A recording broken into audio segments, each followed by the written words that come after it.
खरीप 2025च्या विम्याची एक good news आहे सर्वांसाठी.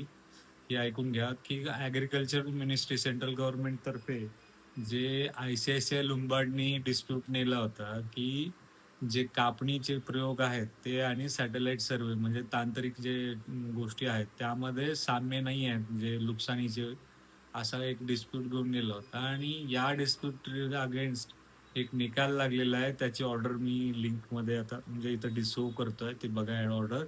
त्यामध्ये स्पष्ट ऑर्डर आलेली आहे तांत्रिक डिपार्टमेंटकडनं, की जे अधिकार स्टेट गव्हर्नमेंटचे होते त्यामध्ये तुम्ही इंटरफेअर करू नाही शकत आणि त्यांनी चाचणी केलेल्या आहेत. ते तांत्रिक चाचण्या सुद्धा स्टेट गव्हर्नमेंटचं काम आहे आणि त्याच्या निकालानुसार तुम्हाला 7 दिवसाच्या आत जे पात्र शेतकरी आहेत त्यांना विमा देण्याचा खरीप 2025चा विमा देण्याचे निर्देश दिलेले आहेत. मग पण आता ही चांगली चपकार आहे त्या कंपनीला, जे शेतकऱ्यांच्या हक्काचा पैसा थांबवण्याचा प्रयत्न करत होती.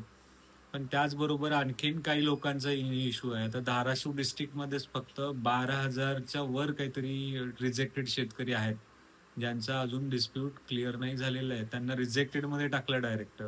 कारण एकदम क्षुल्लक आहेत. कुठं त्यांच्या सामायिक क्षेत्राच्या स्टॅम्पवरती 8चा खाता नंबर लिहिला नाही म्हणून रिजेक्ट केलंय. कुणाचं सामायिक आहे आणि नावात दत्ता दत्तू आहे, तर ते तुम्ही त्याचं नेमचं काही दिलं नाही म्हणून रिजेक्ट केलंय. एक कस्टमरचं तरी डॉक्युमेंट अपलोडेड नाहीत, म्हणजे 7/12 अपलोडेड नाही म्हणून रिजेक्ट केला. ते खरं म्हणजे काय केलं त्यांनी लफडं, पहिल्यांदा 7/12 अपलोड केलेला असताना सुद्धा लँड परत त्यांनी स्टॅम्प मागितला, फक्त स्टॅम्प जोडला, तर स्टॅम्प किंवा त्याचं गॅजेट जोडलं तर ते परत एकदा 8 जोडलं नाही म्हणून असं कारण सांगून रिजेक्ट केलं.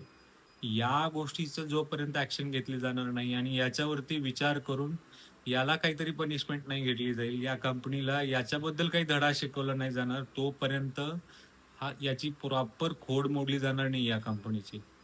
आणि त्या 12,500 शेतकऱ्यांना विमा मिळणार नाही, हा खूप मोठा इश्यू आहे.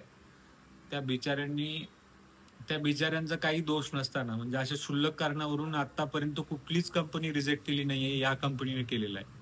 मग हे जास्तीत जास्त लोकांपर्यंत पोहोचून सरकारला याच्यावरती काहीतरी ऍक्शन घ्यायला लावण्यासाठी हे जास्तीत जास्त लोकांपर्यंत व्हिडिओ पोहोचला पाहिजे. यासाठी सर्वांनी हा व्हिडिओ शेअर करा, लाईक करा, फॉलो करा. धन्यवाद.